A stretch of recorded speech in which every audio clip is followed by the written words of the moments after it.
Navidad en guerra. Como nunca antes. Christmas at war. Like never before in recent history, this year Christmas will be marked by the multiplication of wars and armed conflicts all around the world. Wars and armed conflicts in Europe, in Asia, in Africa, and now also in the Americas. That's why this year, in our letter to Santa Claus, Father Christmas, or whatever he's called in each country, there will be no toys, gifts, or anything material. On the contrary, only our most sincere wish for peace in the world.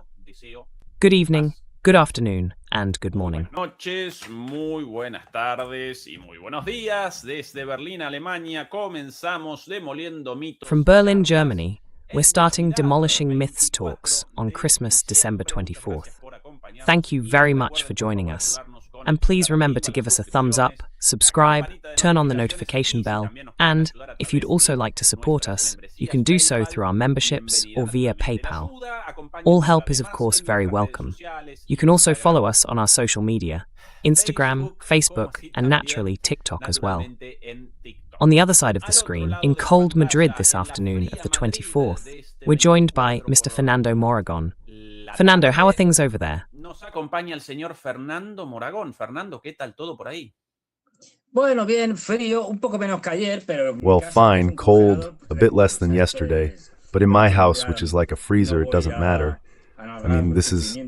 Anyway, I'm not going to describe the suffering I endure in the building where I live, which has central heating. That would be too long and too boring.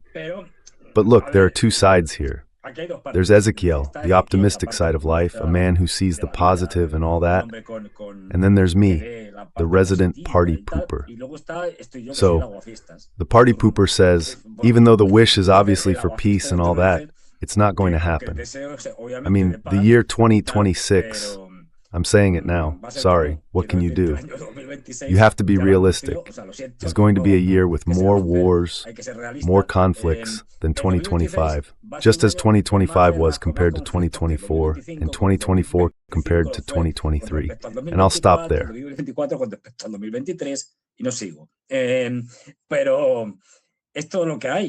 That's all there is, and I'd love to be wrong, but I'm afraid I won't be. Now, when we review the conflicts of this year, we'll see that the world is on fire. As a famous documentary series from many years ago said, the world at war. Well, that's it. The world is at war. I still maintain that we're in a hybrid world war. A hybrid world war. And if we only count the old-fashioned, traditional conflicts, that is, wars, coups, and things like that, we've got plenty to choose from. And this is going to last a while, right? To say, well, the war in Ukraine ends. Let's imagine, right? The war in Ukraine ends and then everything's fine. No, this is just one part of it. Either the conflict in the Middle East ends and that's it. No. Because in the end, what lies at the core of this conflict, although many other things overlap, is a fundamental struggle, and that's why it will last for decades. That is, an ever-growing struggle among the great powers, the medium ones, and even the small ones, for control over energy resources and strategic minerals, and for a world that is already known to be one of scarcity of these resources and minerals. There won't be enough for everyone. We're already seeing it. There isn't enough for everyone. So since there will be a general impoverishment of the world, what the global elites are doing is making sure that they will have everything and plenty of it.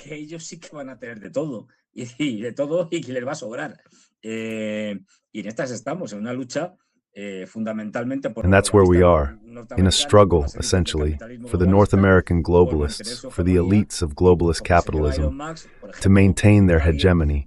And so that Mr. Elon Musk, for example, just to name someone, keeps breaking records with his fortune every year, being the richest man in the world. That's how it is. I can't even remember now whether it was 700 billion or if he had already reached a trillion, that is a trillion in the United States. Well, that's what it's about, that in the end, as we ourselves grow poorer, the protests that arise against power, against the rich, from the poor, end up being directed at other targets, against the Russians, against whoever, against the Martians, in such a way that they don't affect their overall dominance. And that's where we are. What can you do?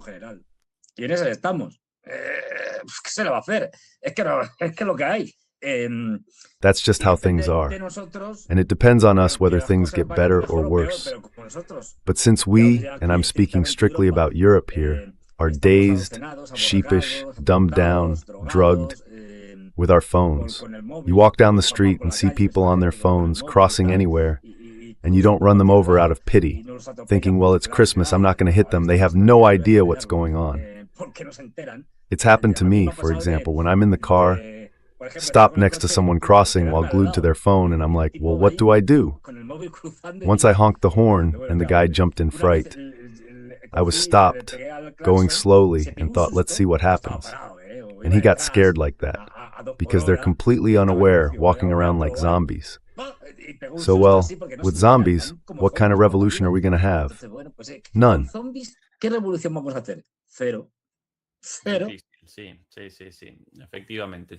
Yes, exactly. I, by the way, Fernando, with reason, with my head, share your somber analysis, but with emotion, with my heart, I do not give up the desire for peace.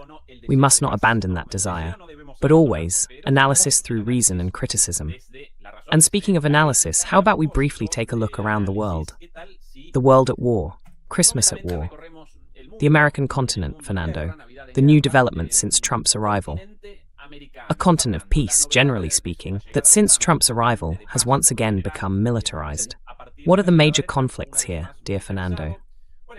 Los grandes conflictos aquí, estimado Fernando. Pues yo aquí, bueno, por supuesto, señalaría. Well, here I would, of course, point out three things, that is, three elements. One, of course, Venezuela. The somewhat strange attempt, because honestly it's a bit chaotic, isn't it?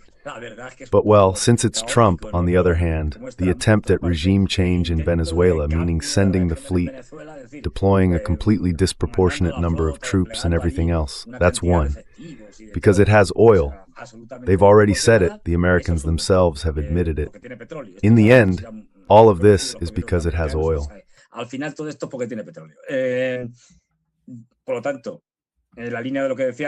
Therefore, in line with what I said earlier, that is, an attempt, since Trump took office, an utterly blatant one, to take control of the energy resources and strategic minerals of all of the Americas. In other words, he set it out in this year's national security strategy with the so-called Monroe Doctrine 2.0, which is written into that national security strategy, where it states that America belongs to the United States, and he has been saying this since the beginning of his term.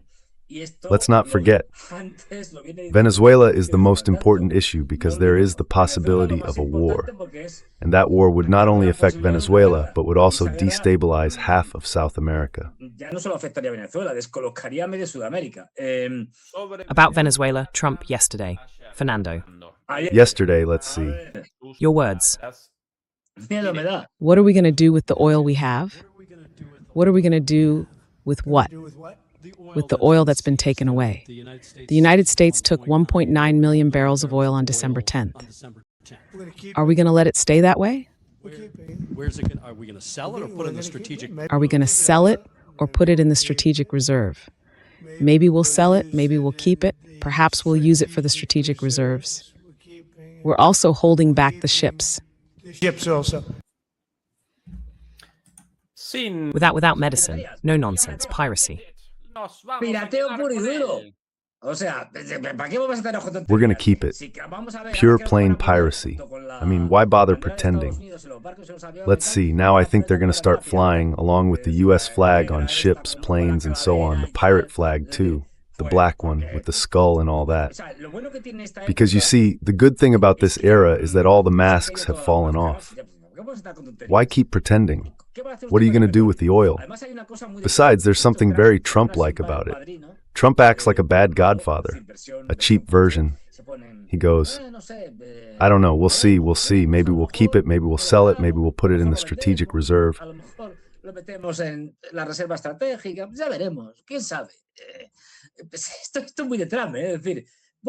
We'll see, who knows? This is very Trump-like, meaning, well, we'll do this, well, we'll invade Venezuela, maybe yes, maybe no, we'll bomb it, we won't bomb it, who knows? So yeah, a bad imitation of the Godfather. Like I said, anything could happen, but we've already seen it. We don't want the oil, or maybe we do. And hey, we turn the crew into slaves. because chaining them up looks bad now that we abolished slavery in the 19th century, at least formally. I mean, if you're not doing well, that's it. If someone thinks otherwise, then... Un recordatorio de el comandante Chávez en una entrevista. From Commander Chavez in an interview in 2009. He, logically and quite rightly, always recalled the possibility of a US invasion, and the opposition press portrayed him as neurotic, as an obsessed, unhinged person. And here he was responding precisely to that accusation in a 2009 interview, if I remember correctly, on NC Noticias. Paranoid, that's how they described him. Paranoico, así lo caracterizaban. Attention. So the possibility of a war is there then? Don't you see the threat that the empire of the United States represents for us? Why do you think the United States wants to attack Venezuela? Well, there's the recent history. I'm going to tell you the most important cause of all this. And you, Colombians, men and women, should make an effort to understand it, those who don't yet understand. Right here, in this very place, lies the largest oil reserve on the planet. Here in Venezuela, we have oil for more than 100 years. The United States is running out of oil. The main reason why the United States wants to install here a government subordinate to it, to the empire as it had for a long time, is Venezuelan oil. I want to ask you a question, and I hope it doesn't bother you. Are you paranoid about the United States? No, not at all. I'm just being realistic.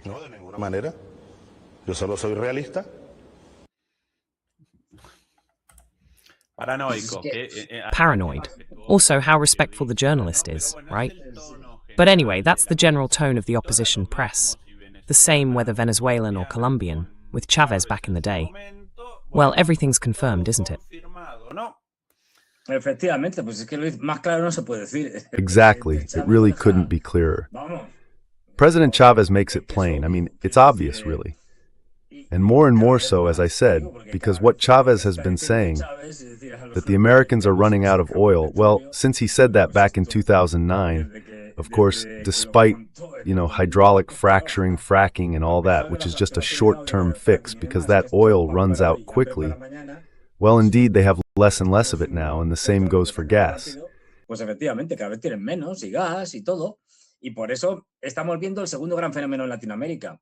And that's why we're seeing the second major phenomenon in Latin America, which is a kind of change of cycle, where pro-North American imperialist governments are coming to power, like that disgraceful guy Milei, who says, yes, let Trump invade, we support it and all that, attack Venezuela. Well, this brings another major phenomenon, that is a regression in Latin America, with governments ranging from Milei or caste in the southern cone to, well, let's see, the ones I remember here, Honduras, Paraguay, Bolivia, they're winning.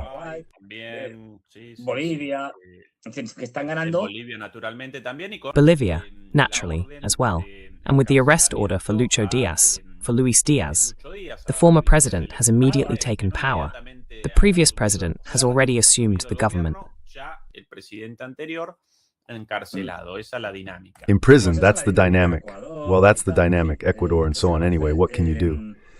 But then the third element, all related to this, because having, let's say, pro-American governments means control. Right now, the United States controls the lithium triangle, Bolivia, Chile, and Argentina. And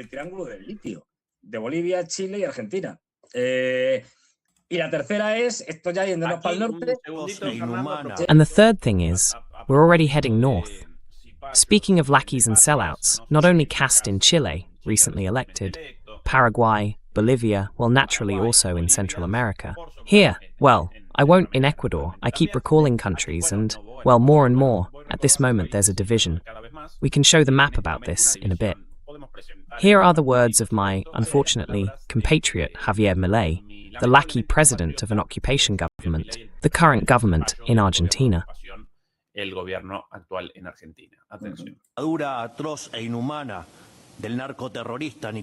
Attention. This danger and this disgrace cannot continue to exist on the continent, or they will end up dragging us all down with them. Argentina welcomes the pressure from the United States and Donald Trump to free the Venezuelan people. The time for a timid approach on this matter has run out. We also urge all other members of the bloc to support this position and to firmly condemn this authoritarian experiment. We welcome the international recognition of Maria Corina Machado's courage, Nobel Peace Prize laureate of 2025, and we reiterate our call for the will of the Venezuelan people to be respected. Reiteramos nuestro llamado a que se respete la voluntad del pueblo venezolano. Por alguna razón, además de fachos o fachas. For some reason, besides being fascists, as they're called in Spain, authoritarian, servile, lackeys of the empire, they're also all stupid, but above all, nasal. Same with Macri. They can't string two sentences together. No pueden concatenar dos oraciones. And that's even though they gave it to him in writing. And on top of that, reading it. They wrote it for him, and most likely they wrote it for him from Washington. In other words, they translate it into Spanish and tell him, go on, say this. I mean, well, he doesn't know a word of English, does he, Millet? He, a servile lackey of the Englishman, yet he can't say a single word of English. Well, we're going back to a dark era of U.S. domination over the American continent. We'll see how long it lasts, but that's how it is. And mind you, I say the whole continent because, Fernando, this is the dividing line right now. And because Brazil is very big. I mean, since Brazil is very big and Lula is still in power. Well, also Colombia and Venezuela are among the so-called left-wing governments, in heavy quotation marks, but still different from the new far right. Colombia, Venezuela, Brazil, and Uruguay, and on the other side Ecuador, Peru, Bolivia, Paraguay, Argentina, and Chile, yes. Anyway, none of these governments is truly a left-wing government. It's true that Brazil, at least in geostrategic terms, under Lula, shows a clear line of integration into the BRICS. In that sense, Brazil does follow a clear line of incorporation, of future geostrategic positioning with Lula. But be careful, because in the future, a government like Bolsonaro's, of the opposite kind, could also emerge. Fernando, next point. Una pequeña apunte más. Well, one more small point. Let's not forget that, as the whole continent knows, yesterday or the day before Trump once again said, so what about Greenland? What's going on with Greenland? I want to keep it. And now it's no longer about oil. It's not about oil anymore. It's about national security issues. How true. That is, let's not forget that he began his term saying, Greenland will buy it from the Danes. Canada has to join the United States as the 51st state. In other words, the whole continent, including the allies.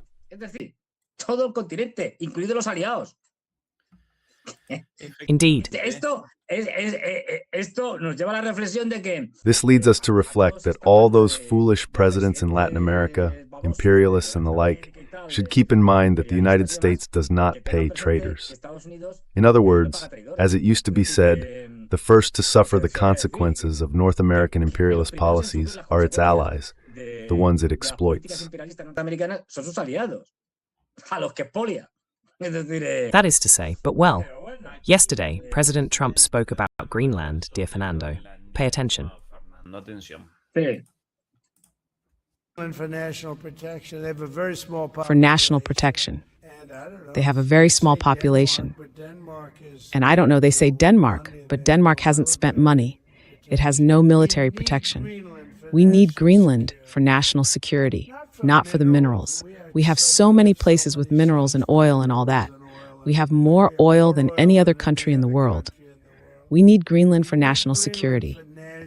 And if you look at Greenland, look up and down the coast, you have Russian and Chinese planes all over the place. Russian and Chinese ships all over the place. Bien. Well, since we're talking about the Russians and the Chinese, here's another thing. They actually say it. We want to kick the Russians and the Chinese out of the American continent, just like that. especially the Chinese, who, let's not forget, are the main trading partner for most Latin American countries. Eso quería presentar precisamente aquí, Fernando. That's exactly what I wanted to show here, Fernando. The trade partners in the year 2000, not that long ago, 25 years, and in 2020, although by 2025 it will likely be even more so. Basically, in 2020, on the left, we have the American continent without the United States and Canada, up to Mexico. The main ally, the main trade partner, the main economic ally for most countries, shown in blue. The United States, in the year 2000. The exception was Argentina with Brazil, through Mercosur, which at that time was its main trade partner, and Cuba with Venezuela, that tiny yellow spot. In 2020, everything is colored red, China as the main trade partner of all countries, with the small exception of Uruguay, down there in green, due to its strong trade with Brazil. But even then, China is second. And only Colombia, still in blue, Colombia and Ecuador. Mexico's case, of course, is different, although China's presence there is also becoming increasingly strong, more important. Exactly. Más importante. Efectivamente. Efectivamente, pues esto es lo que están, y claro. Exactly, that's what they're doing. Of course, they're trying to expel them no matter what, the Chinese. And they don't even hide it, as we've seen. He already said it back when it came to the Panama Canal. They have to give us back the canal and the Chinese out. Well, the truth is, the Chinese are in a very complicated situation in the Americas because the United States is going after them. That is, it's basically saying, well, if I lose everything we've called the Plan B here, if I lose the rest of my domains or my ability to dominate the world, at least let me keep the Americas. So the Chinese have to be kicked out of the Americas, of course. By fair means or foul, we already know how Trump and the empire in general operate. And this means that, look, we're talking about the most peaceful continent by far, right? I mean, Latin America right now, well, beyond Trump's provocations over Venezuela and the fact that we don't know what he's going to do, I don't think he even knows himself. But the rest say, well, more or less, it's not bad. But oh God, all of a sudden, Fernando, an earthquake in Spain. Now it's real. Yes, there's been a problem with my phone. But anyway, let's see, the earthquake problem is called Christmas Eve and all that, because everyone calls you, oh, Merry Christmas Eve, how are you? Maybe people you haven't seen all year call you, but on Christmas Eve they just have to. Before, there was a much more practical system because it was more relaxed. Not the calls or the texts. Well, now we all have WhatsApp and so on, full of messages. No, it was the little card, the Christmas card, the Merry Christmas Eve and Happy New Year. Hey, there you go. And you sent it. Antonito, whoever, and so on. That's gone now. It's been lost. What can you do?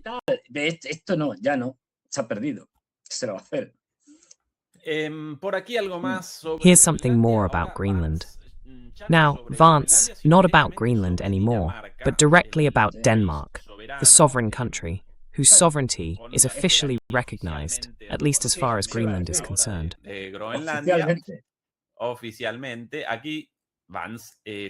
Officially here too, yesterday went well. The citizens first. Bien. Pero veamos lo surrealista de la situación. But let's look at how surreal the situation is. Trump and his vice president are openly threatening to take Greenland by fair means or foul. Greenland, since it belongs to Denmark, is part of a territory of a country that, as you pointed out, is officially sovereign. In other words, it's part of NATO. So he's threatening one of his own allies. It's absurd. Pero sin embargo, y aquí ya viene el disparate más gordo. But still, and here comes the biggest nonsense. The Europeans say, no, the problem isn't Trump. Well, Trump, the man's a bit out of his mind and all that. The problem is Russia. The problem is that it's not going to invade Russia. I mean, it's Trump who's saying he's going to take a piece, well, the lion's share of Denmark, which is Greenland, because it's in America. But then Russia threatens you, saying, no, I have no intention of invading Europe. I don't want a war. We'll sign whatever you want, with whatever guarantees, stating that we have no intention of invading Europe. Excuse me. But no, the danger is Russia.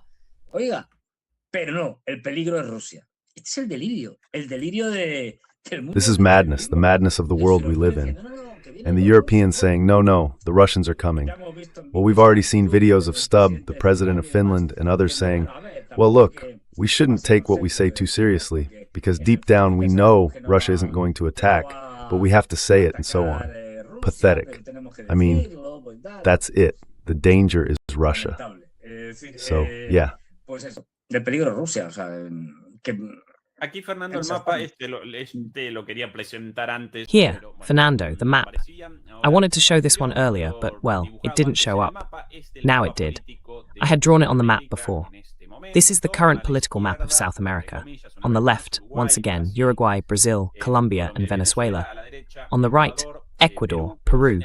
Peru without elections since Castillo's removal, then Boluarte. Bolivia with the election of the current president after Lucho Arce's departure. And Paraguay, Argentina, and Chile, now with Cast. All right, Fernando, our tour around the world. Anything else about the continent?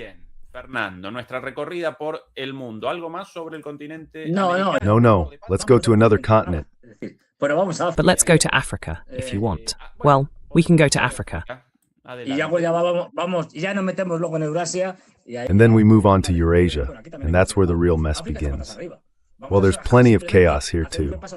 Africa is upside down. Let's just do a super quick review of the main conflicts. Not the only ones, but anyway. The core of the hard opposition, so to speak, is Mali, Niger, and Burkina Faso.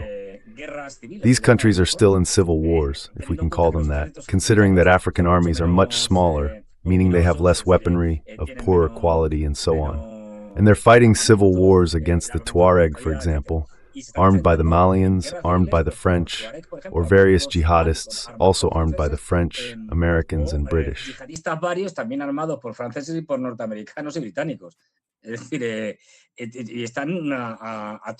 In other words, they're at each other's throats to the point that, well, this internationalization of the war means that we now find, on one side, the Russians with the former Wagner Group, repurposed as an African force, the Africa Corps, providing military support to Mali, Burkina Faso, Niger, and other places like the Central African Republic, which is also there and also has civil wars. But anyway, the Russians are there, and they're facing, on the other side, jihadists and independence movements, and so on. With whom? With the Ukrainians. What are the Ukrainians doing in Africa?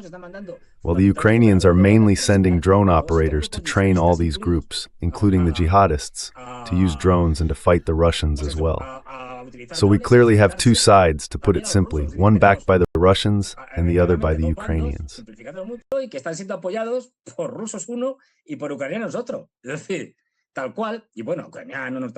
That is to say, just like that.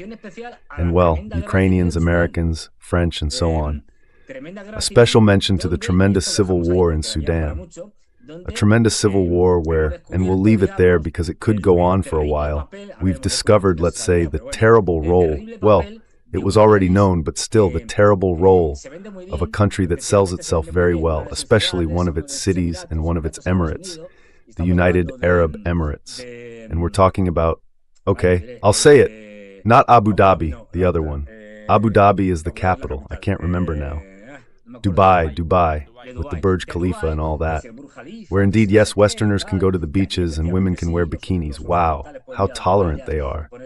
Well, these tolerant people are right now spending a good part of their money in exchange for obtaining, for example, gold in Sudan.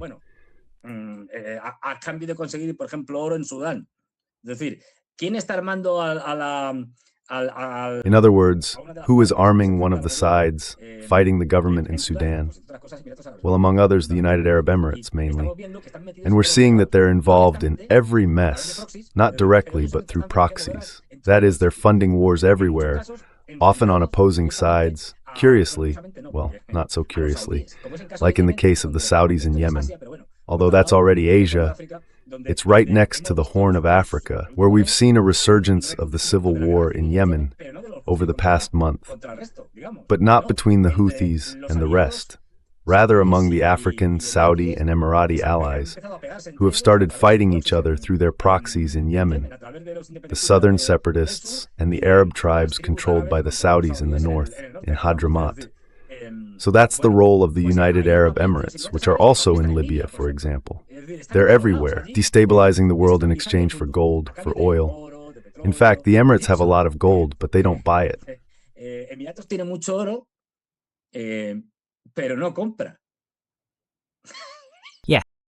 ¿Por qué? Porque le viene de todo esto. Es decir, why? Because it all comes from that, to avoid abandoning.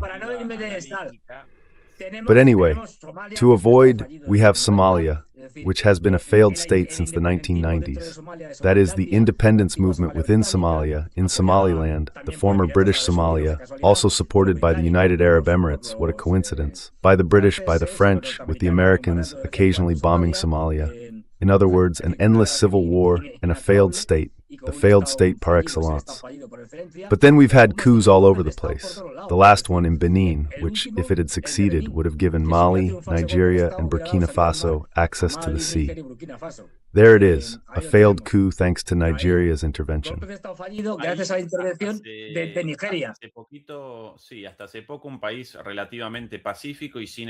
Yes, until recently it was a relatively peaceful country, without the problem of Islamism. By the way, to keep an analytical perspective, the proliferation of armed conflicts and wars on a global scale is not a coincidence, but has a common cause: the decline of the old unipolar world order, dominated by the United States, and the emergence of a new multipolar world order with China, Russia, India, regional powers, and the United States, naturally, also as poles of power. In this transition, we are witnessing, on regional and national scales, different expressions with different components in each case, but all sharing this same underlying cause: the change, the transition from the declining old world order to the rising new world order. We are therefore witnessing various conflicts rooted in that same foundation. Here in Africa, the issue of Islamism arises. Regional powers, such as Saudi Arabia and the United Arab Emirates, emerge.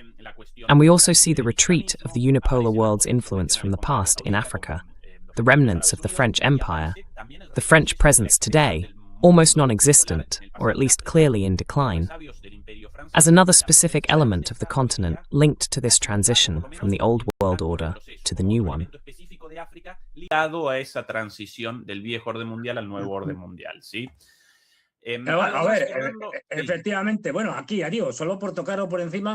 Indeed. Well, here, Ario, just to mention it briefly, let's not forget the usual thing. Because, of course, if none of these countries had resources, the Empire, the Europeans, and French neocolonialism probably wouldn't care. But of course, it turns out that Niger, for example, was the main supplier of uranium and one of the world's major uranium producers. In Sudan, we have oil and gold. There's also gold in Niger, by the way.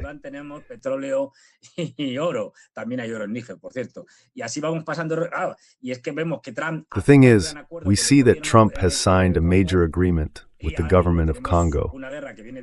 And right now, there's a war that's been going on since the 90s, though in different cycles, among other things, and with the advance of the M23, which is a guerrilla movement in the area near Burundi and Rwanda.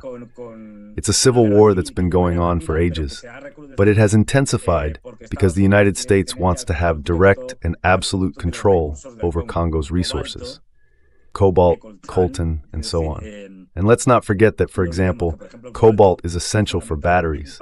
Even though lithium makes up a large part of an electric battery, cobalt is absolutely indispensable. In other words, well, countries with great wealth. Yes,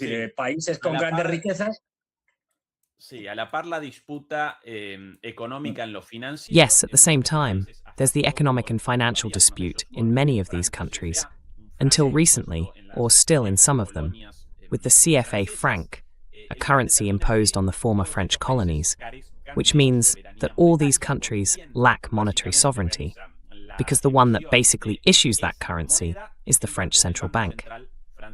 And well, from the European Union, if I remember correctly, some of the functions also fall under the European Central Bank, but it is the ultimate guarantor of that currency. Therefore, there's also the struggle of these countries to abandon that externally imposed currency and establish their own sovereign ones. Fernando, where to next? Bueno, vamos, ya que estamos ahí, vamos hacia Medio Oriente, luego podemos subir. Europe or the Middle East. Well, since we're already there, let's head toward the Middle East. Then we can go up through Europe and end in East Asia, just to get a sense of how things stand. So the Middle East, what can we say that isn't already known? Besides what I mentioned earlier about Yemen, we have the 12-day war, the first time Israel decided to attack Iran openly, meaning not covertly as it had been doing for decades in the last century. Well, now we have what's popularly known as the 12-day war, a missile exchange in which Iran clearly came out the winner. The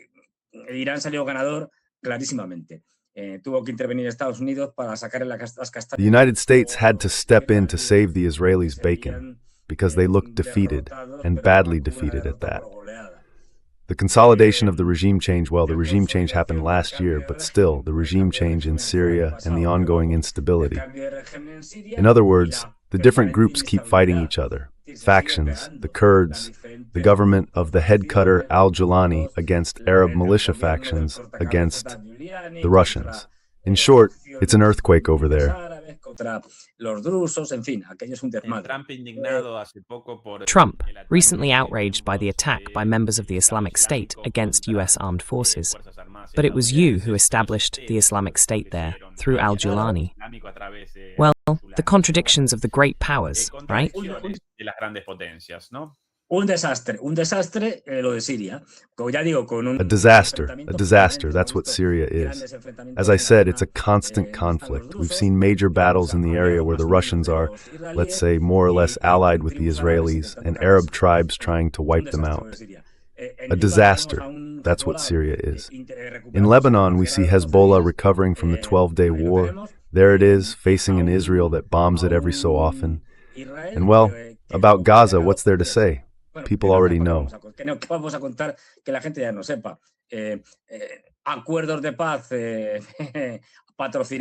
Peace agreements sponsored by Trump that turn into deals like, okay, you hand over the famous hostages and so on. You release the prisoners you have, and in exchange, we keep bombing. Yes, because that's what we've seen. Well, I mean, the Middle East is upside down. Iraq is also destabilized, and the Turks are meddling in all of this, supporting the current al-Julani government, with an increasingly serious confrontation between Turkey and Israel in Syria. Yes, in Syria. In other places, it's different. Well, things are heating up, and since we have the Caucasus nearby, let's take a quick look at the Caucasus.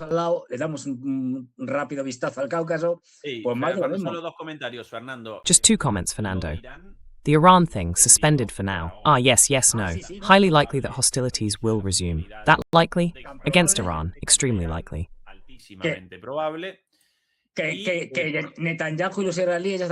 Netanyahu and the Israelis are already saying, no, this war has to continue, and so on. We're going to visit Trump. I think they were going there these days, to Trump, to get his approval, and then go after the Iranians again. They're proclaiming it everywhere, because they have missiles now and have just carried out a series of... It's true that they've just done some missile exercises and presented long-range missiles with conventional warheads. Let's not forget that. But weighing 2 tons, which is quite remarkable. So since the Israelis have become very nervous, they're loudly demanding that Netanyahu attack Iran again. In other words, unfortunately, the 12-day war was like the first chapter, and there will be a second chapter, and we'll see whether there are more or not. But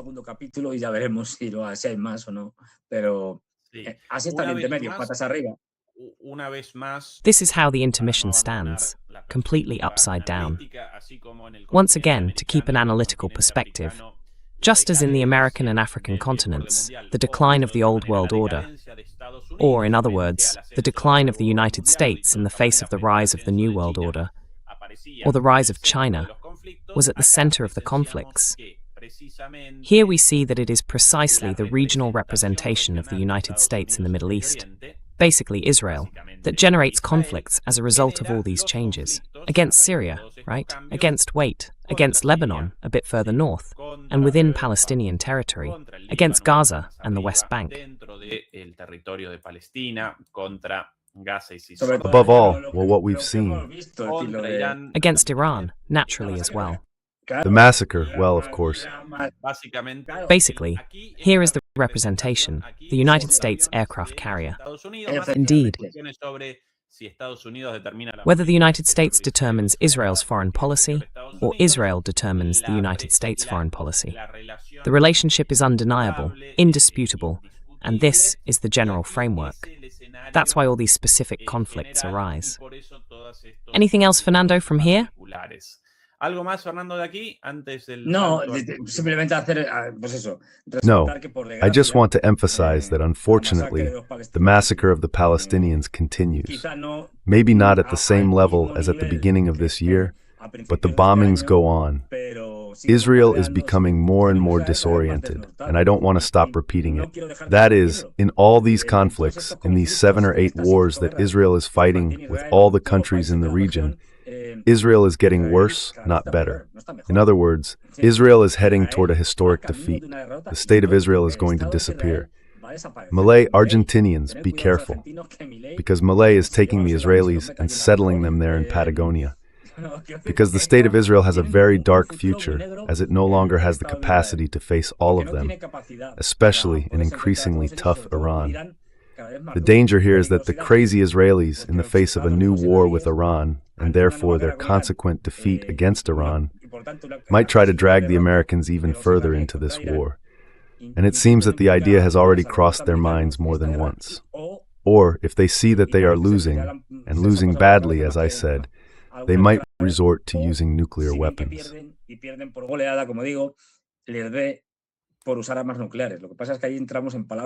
The thing is, that's where we get into serious matters, because that's when the United States would step in and say, careful, this is getting out of hand. But let's not forget, we're talking about a country of which the best thing you can say is that it has a government of crazy fanatics. That's the best you can say.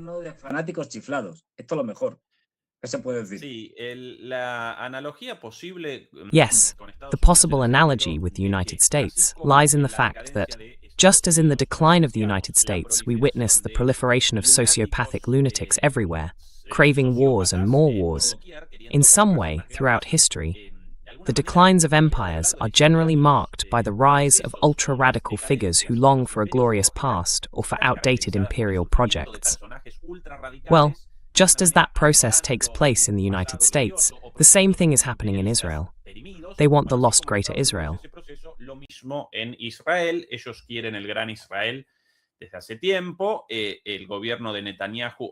For a long time, Netanyahu's government, or Netanyahu himself, since 1996, in a document published at Netanyahu's request during his first term, basically, in a document called A Clean Break, that's the Spanish translation, set out the need for 8 wars in the region to somehow reshape the regional map in the image and likeness of what Netanyahu and a good part of the Israeli leadership of that time wanted.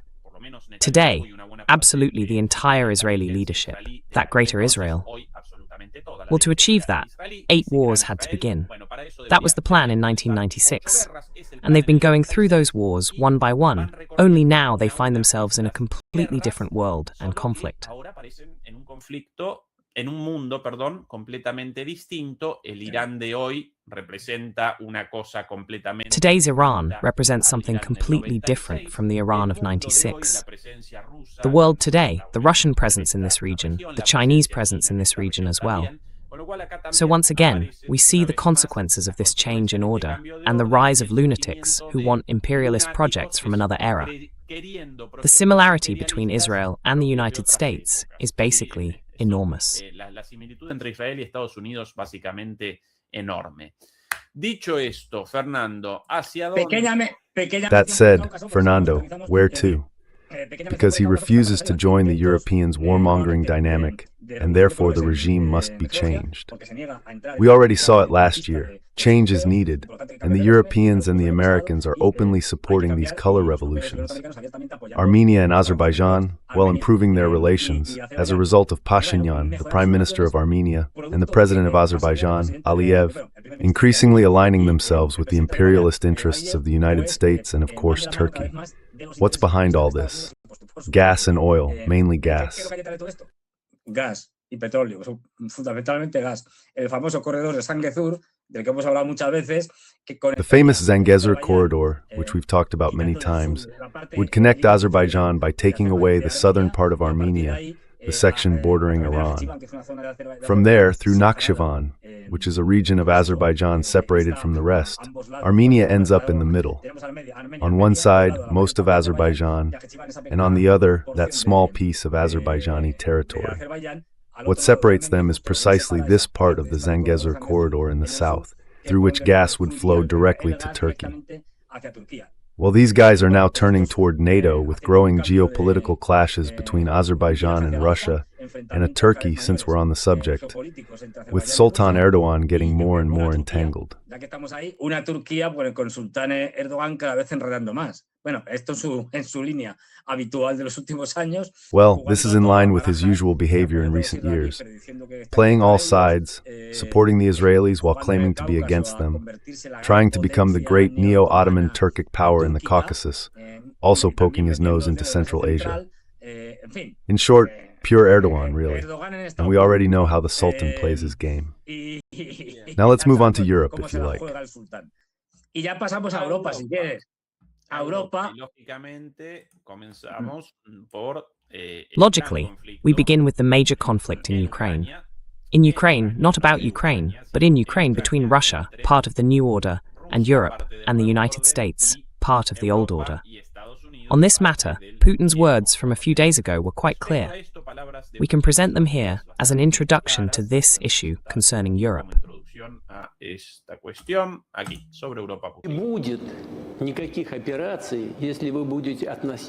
There will be no operations if you treat us with respect. We are ready to work with you, with the European Union, and with the United States, but as equals. By joining forces and complementing our capabilities, we would be more fortunate.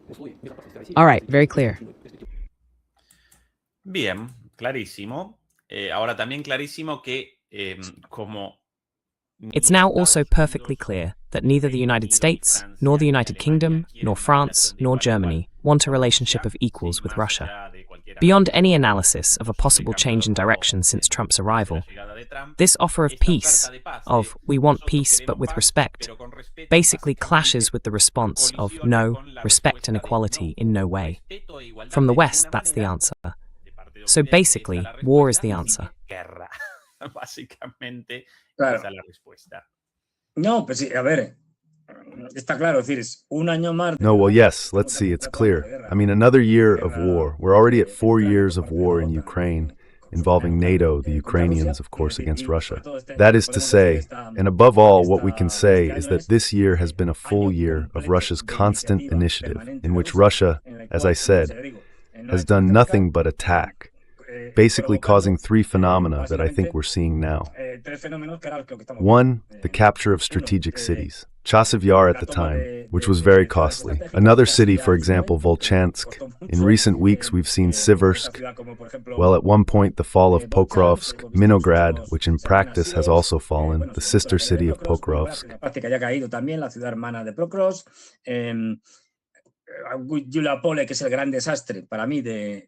Ulyanovka, which for me is the great disaster of the year for the Ukrainian army. Ulyanovka is about to fall. The last thing I saw yesterday was that the Russians had already taken 70% of the city. That is, before the end of the year it will have fallen. And there's also a tremendous advance, and the new development, because it's a new region, a new province that marks the conflict in Dnipropetrovsk, where the Russians have already penetrated and are going deeper and deeper. In that advance, we're seeing in the Dnipropetrovsk and Zaporizhia area, from east to west, toward the Dnipro. Disaster after disaster for the Ukrainians from a military standpoint. Russian superiority also in the matter of drones, because the Ukrainians started the war with drone superiority, and the Russians have turned the tables on them.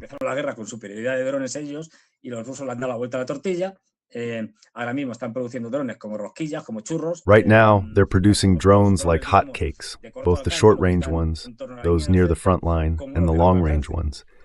The famous geraniums, shaheds, which, as a ridiculous note for the Americans, were originally copies of the shaheds that the Russians bought from the Iranians in 2022. Then they improved them so much that they no longer resemble the originals at all, except in outward shape.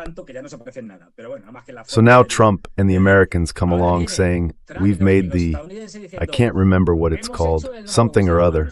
It has a silly name like that. In other words, we've made a drone that's a copy of the Iranians' copy.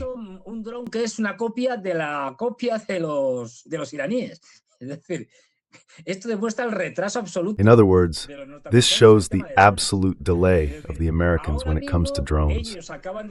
Right now, they've just started producing a drone that is exactly the same as the Iranian Shahed, and at least externally as the Russian Geranium 2 and 3. But they're only releasing it now, and they're doing so a long time after the Iranian drone.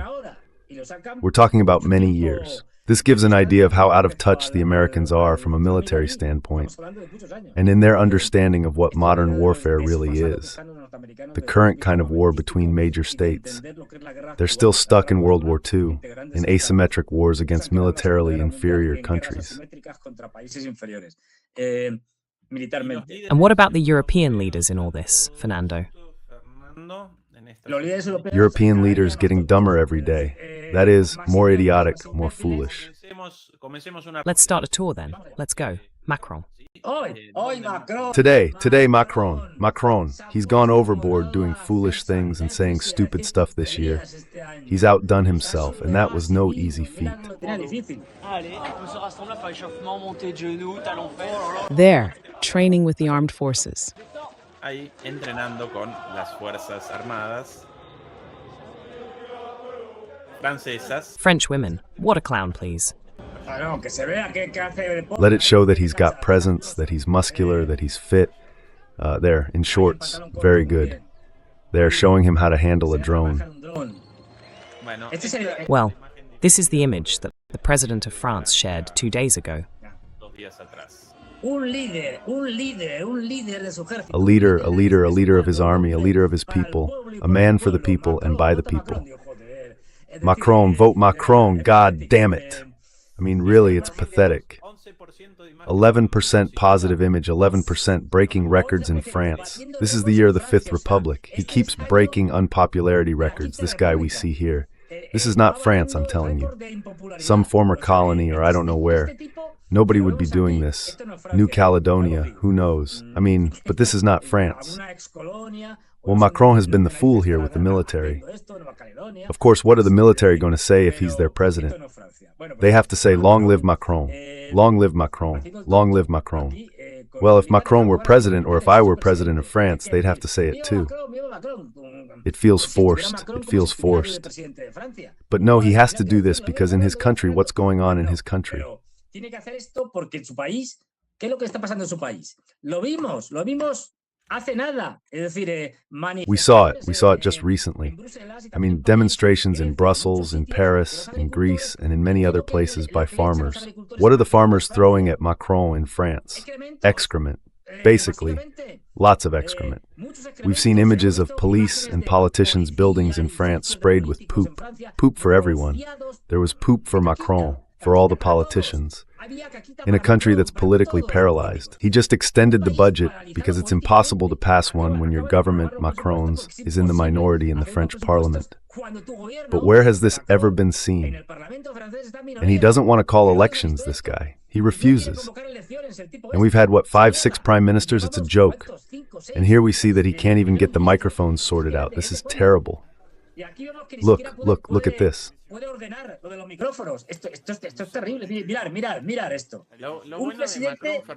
The good thing about Macron, Fernando, is that whenever he shows up, we die laughing. For me, the funniest moment of the day is when Macron appears. Almost. Of course, it's therapeutic, right? Sure, well, at least with this one you can have a laugh. But look at the mess with the microphones. You can't even get them in order. And he's saying the dance of the microphones, meaning, hey, keep the microphones steady and all that. Macron doesn't even respect the microphones anymore. This is unbelievable. The artichokes, as people say around here. But come on, Macron. Pero vamos. Luckily, fortunately for Europe, in Germany the situation is completely different. Man, this thing with Merz. Se ha estrenado Merz y se ha estrenado a lo grande, ha dicho. Merz has made his debut, and he's done it in a big way, he said.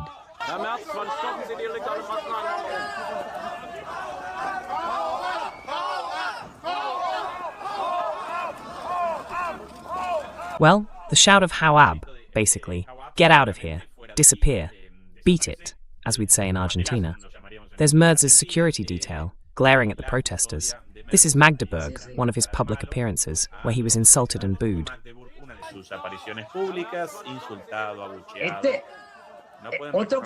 Another one who was on an amazing path. This guy won these elections this year, and now he's already been overtaken by Alternative for Germany in all the polls. I don't remember his positive rating, if I'm not mistaken, 13. A little better than Macron's 11. 11, 13. Que Macron, pero este lleva menos tiempo, o sea, que lleva una velocidad. But this one has been around for less time, meaning he's moving at an incredible cruising speed. This is the gentleman who has delighted us this year. Well, I think this phrase will go down in history, the famous line, and once again, Germany will become the first army in Europe. This man has been known for saying outrageous things, somehow reviving Nazi imperialism and also the imperialism of the Second Reich, that is, the era of the Kaiser. Well, this has done nothing but make blunders and revive, as I said, undisguised imperialism.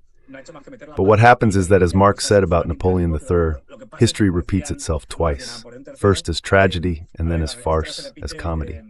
Dos veces, una como tragedia y otra como farsa o como comedia. Pues well, let's see. Germany's attempt to become Europe's leading military power is going to be absolutely ridiculous, because even if it succeeds, it will be like, that is, the head of a dwarf. I mean, it will be a dwarf surrounded by even smaller dwarfs. Because militarily, all that talk they've been selling us about rearming and so on is a desperate, and very dangerous, by the way, attempt by Europeans to react to the fact that these people have wrecked the European economy. And this is important.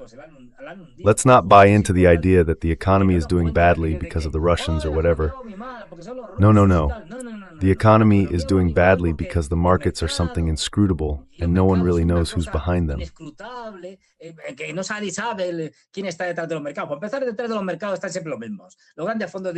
To begin with, behind the markets, it's always the same people. The big investment funds, which have names and appetites, and the big investment banks, which are the ones that move the markets around the world. It's not the small shareholder with 4 stocks at home trying to sell or buy them. No, it's the same people moving everything. It's the man named Larry Fink with BlackRock, Jamie Dimon at Goldman Sachs. No, the other one, what's it called? JP Morgan, at JP Morgan. I mean, these are the ones who rule and manipulate the markets. Manipulate them, literally. And they've engineered the economic crisis by taking advantage of the disgraceful leaders we have in Europe, especially those in charge, with von der Leyen at the head of the European Union. Well, but the aid system. Merz, a former BlackRock executive in Germany. Of course, because these guys govern for BlackRock, they govern for Robert Rockefeller, just like Macron. I mean, why has Merz been for more than 10 years BlackRock's man in Germany? These people, one of their defining traits is that they put their private interests first. That is, corruption, profit, getting rich in a completely fraudulent way, over whatever might happen to their citizens, who they couldn't care less about. And we've seen it in constant cases of corruption. The second to last one, that of the former head of foreign affairs of the European Union, Mogherini.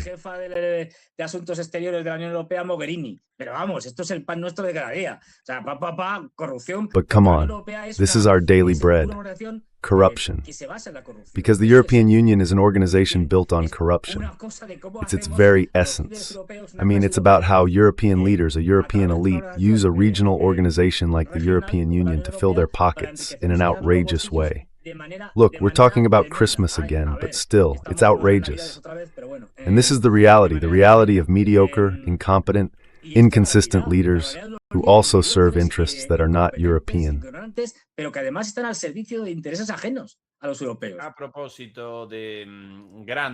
Speaking of great leaders, here's Meloni attention. She starts at least with a bit of speaking of the comic opera, the opera.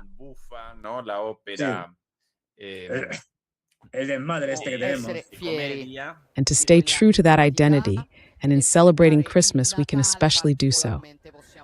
I don't want to take up more of your time. I want to tell you that besides thanking you for your work, I care about you, because right now we are a family, a team. We fight all year long. The year we've just gone through has been hard for all of us. But don't worry, the next one will be much worse. Well, yes, very beautiful. Yes, very beautiful. No, much worse. The translation, much worse, much worse. The next one will be the current year, which is already very bad, and the following one will be much worse. That's the translation. She herself acknowledging the situation. Well, No, but he said molto bello, meaning it would be no, not velo, no, no. No, the translation isn't veil, but molto bello. Wait, hold on. Very beautiful, something like that, in the sense of 8 and a lot of knowledge. Well, at least I didn't understand anything. I mean, I was in Italy and they couldn't understand me. Pathetic on my part, really. But yes, at least Meloni realizes it. She's realistic and says, well, this year's been tough, difficult, but next year will be worse. Yes, why fool ourselves with a European Union increasingly determined to wage war on the Russians, now directly, which is another major development. We're going after the Russians. This is something unheard of.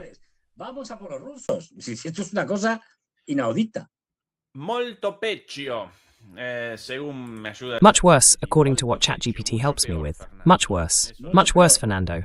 Much worse, because of Meloni. Because of Meloni.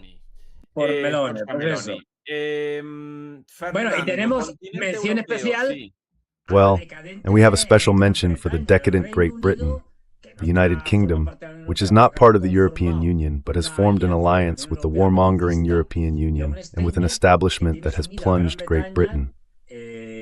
And not into poverty, but into destitution. That is, nightmarish images of a country that is sinking and yet continues to flaunt imperial pretensions, wanting to take control of the port of Odessa, defeat the Russians, sending Britons there like madmen to fight against Ukraine. British soldiers who, for the first time, have acknowledged, the British themselves, that they have had casualties, because they published the obituary of one of them. In other words, the Ministry of Defense has admitted what everyone already knew, that the British are there fighting against the Russians.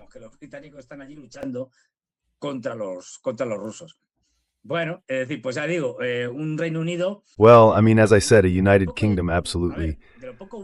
Let's see, one of the few good things that can be said is that the decline of the United Kingdom and the European Union might hopefully lead to their collapse.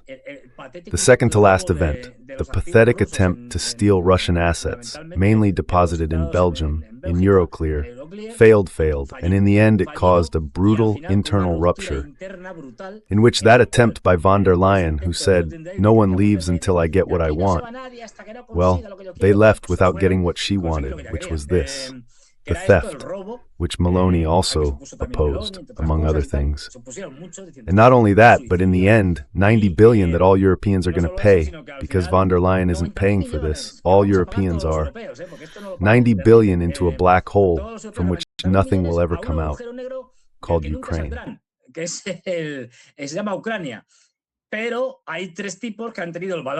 But there are 3 countries that have had the courage to say, the 90 billion sounds fine, but we're not putting in a single euro. They are Hungary, Viktor Orban's Hungary, Slovakia, Robert Fico's Slovakia, and now the new development is that the new government of the Czech Republic, the government, not the president, because the president is a staunch NATO supporter, he was even a NATO general and is completely pro-Ukraine war, has also joined in. In other words, they've also said, no, we're not putting in a single euro. What's more, they're against supplying weapons, and the Czech Republic is going to stop sending arms to Ukraine, leaving them to manage as best they can.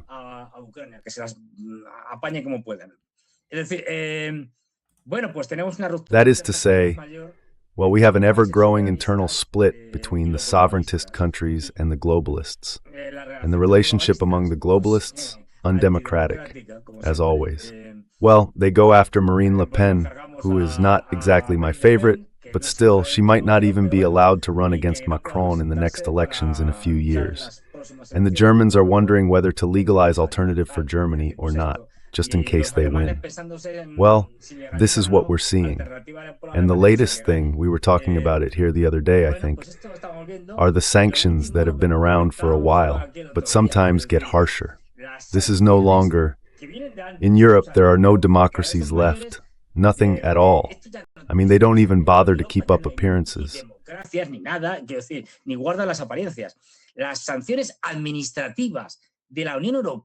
The European Union's administrative sanctions against European citizens, both from within and outside the EU, meaning with frozen bank accounts, bans on traveling by air, land, or sea, and all kinds of absolutely nightmarish situations. Some have even had to go into exile. In other words, the seriousness of all this is that not even the European Court of Justice is involved. No.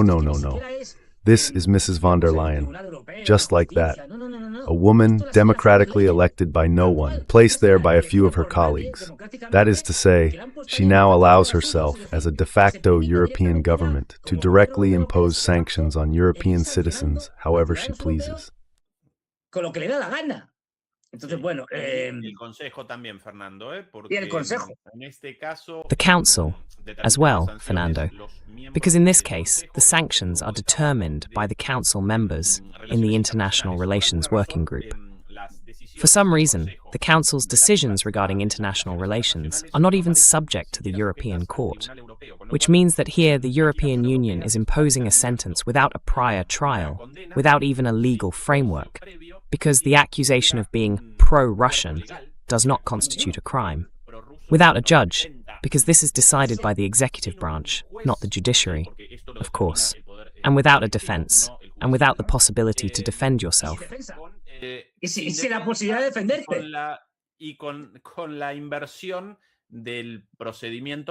And with the inversion of the basic procedure, first a trial process, the possibility of defense, and then, eventually, a sentence, the punishment.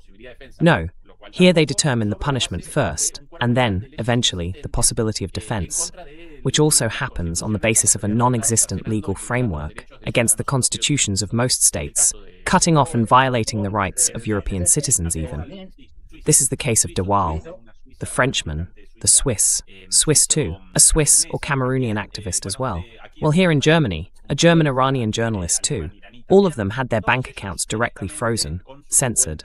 And destitution? Yes, basically. They can't, because of the European Union's political assumptions. The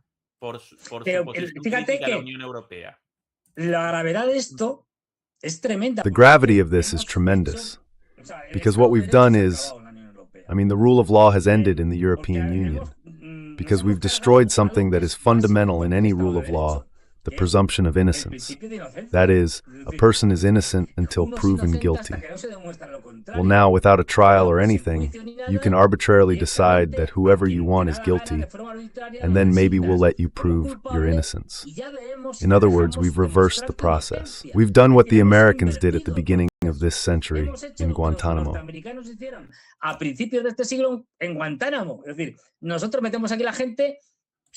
That is, we put people in here without any charges or with accusations like pro-Russian.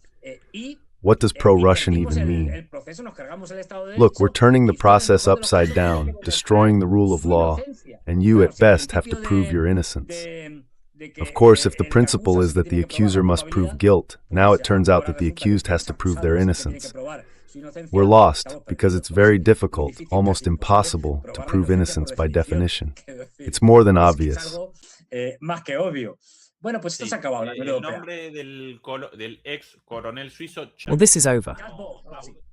With some excellent analyses about the war in Ukraine, and the accusation that arose from mentioning a hypothesis put forward by Zelensky's former advisor, Arestovich, who, according to his own words in an interview with Bo in 2022, claimed that Ukraine actually took the necessary actions to trigger the Russian attack in 2022. Because for them, and according to him, according to Arestovich, he took part in a meeting where this was discussed. For the Ukrainian leaders, a war with Russia would ultimately determine their entry into NATO. That's why, deliberately, they carried out provocations, established mandatory NATO membership in the constitution, and began taking steps toward joining NATO by force, in a way, knowing that this would trigger a Russian military reaction, because they actually wanted a Russian attack so that NATO would finally validate Ukraine's entry.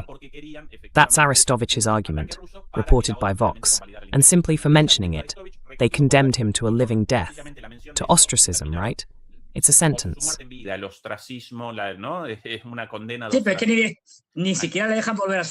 Yes, but they won't even let him go back to Switzerland because the guy, a Swiss citizen, is basically being held hostage right now. Held hostage. There's no other way to put it, because he can't take a plane. They won't let him, since it's European airspace and all that. He can't go by train either, because they won't let him. So, well, it's basically a kidnapping in practice. Dear Fernando, this Christmas everyone wants their little gift, and good old Donald Trump yesterday, what did he get? What did Santa Claus bring you? During the day, he announced that he would deliver a very important message that night. Many even predicted, once again, the possibility of a declaration of war against Venezuela. However, he presented something else. Do ships very much anymore. We do. Attention. By the way, we're 15 to 20 years advanced in our submarines. Hacemos submarinos, hacemos barcos, estamos 20. We make submarines, we make ships. We're 20 years ahead of everyone else. Here, this is what was presented yesterday, a new class of ships, military vessels, warships, called the Trump class. Trump class. Pay attention to the features. Sorry, I'm hearing this twice because it started playing in another window at the same time. Porque comenzó en paralelo por otra ventana. Disculpas. We are 20 years ahead in shipbuilding, thanks to what I did in my first term. We are 15 years ahead in submarine development, ahead of the entire world. The submarines are undetectable. They are the most powerful weapon that exists. In terms of guns and missiles at the highest level. And our new Trump-class ships will have the best of the best in existing weapons. They'll also have hypersonic weapons, many hypersonic weapons. They will have many hypersonic weapons, the most modern electric machine guns. You have lasers where you aim the laser at a target and just wipe. And they'll also have lasers, laser weapons, which they'll be able to aim. Well, when someone calls me that insistently, it's obviously my dear mother. Despite the 2 rejected calls, she'll call me a 3rd time. Christmas, sorry. Christmas things. Yes, indeed. All right, a little more. Lasers in the world, and the most sophisticated laser in the world will be on the. They will have the most sophisticated lasers in the world. They will also have nuclear missile launchers under development as part of their arsenal.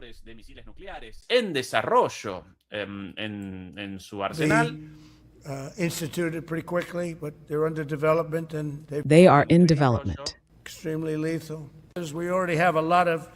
Well, not much else. That's the only thing missing. And they're going to be boom, boom, boom, boom. Of course, yes. But notice that everything is still in development. Everything is just a project. There's nothing real. It's all air. This guy is a con artist, as we say here. He sells air, he sells smoke. And since he has to be, as we said at the beginning, this is a political publicity or marketing strategy, whatever we want to call it, he needs to be constantly present in the media. Because if he's the one making the big headlines, then his enemies, the Democrats, aren't. So that's why we're already seeing him say things like, come on, every month, every week now, the president will make a statement. And everyone, as you said, he's going to make a declaration of war against Venezuela. No, not at all. He's just going to say some nonsense. No, que va a contar cualquier tontería. Es decir, como estamos viendo ahora, que por cierto. That is to say, as we're seeing now, and by the way, besides the fact that laser weapons don't exist, no one has yet managed to produce lasers, at least usable laser weapons for the battlefield, despite recent advances. In this case, what was presented was basically a little drawing, and quite a rough one at that. Let's see. Honestly, I'm... Vamos a ver, que además yo estoy viendo el dibujito, digo... I'm looking at the little drawing and I'm thinking, they could have put in more effort. For starters, you can make much better drawings now with infographics and everything we have, and with artificial intelligence. Come on. I mean, and then, don't be cheap. Make a video. Making a video of this costs nothing. Hacer un vídeo de esto no cuesta nada. I remember, back in my day, when I was a kid, the little warships in toy stores, the boxes. Basically this, the box of a little toy with a ship firing machine guns in front, lasers on the right, a helicopter, and Trump raising his hand, like G.I. Joe or any of those cartoons. Check this out, I found it somewhere. Yeah. Sí. But come on, the only thing he didn't say was, and besides lasers, nuclear missiles. So yeah, same thing. What's the difference, basically, between one and the other? It's the same. On one side, Trump, and on the other, Nini playing. But basically, it's the same thing. Lo mismo. Bueno, hay una diferencia fundamental. The same thing. Well, there's a fundamental difference, Ezekiel. This one had something, a toy. Trump's thing has nothing. It's just air. This at least had something. It was the toy. It was inside. Trump's thing, nothing. But this one, smoke, as I said. Let's see, it needs to be explained. There's a ship in the United States that's had a laser installed for some time, and it's still in the experimental phase, because the problem they have is the amount of energy that laser needs to fire and the size required to install it. So, well, it's in an experimental phase, not truly operational. Then, another thing they mentioned just in passing. Luego, otra cosa que han mencionado así por encima, los cañones de rieles magnéticos. The magnetic railguns. They experimented with them and then abandoned the project because they couldn't get them to work properly. In other words, kinetic energy weapons. So all of this is just smoke and mirrors. But anyway, it doesn't matter. And if tomorrow he has to come out, and he will, saying, look, do you remember Star Wars? The Death Star, the Star Wars movies? We're really going to build it. And then there'll be an image from the movie with the Death Star and all that. Boom, boom, firing and destroying planets. And we're going to destroy planets. How evil. This guy has no problem making a fool of himself and telling us these things. But come on, this electric railguns, next-generation hypersonic weapons, even lasers.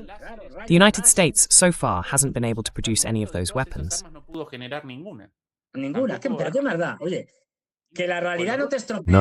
It's just that, sorry, honestly, hey, don't let reality ruin a good show. Sure, I mean, yeah, whatever. I mean, he has to fill airtime with content, even if it's nonsense. So, well, there's this guy selling smoke and telling us stories saying, if you look closely, this is in development and all that, but we're 20 years ahead of everyone else. You're 20 years behind. I mean, behind the Russians, but anyway, whatever. And then he says something like, Fernando, finally.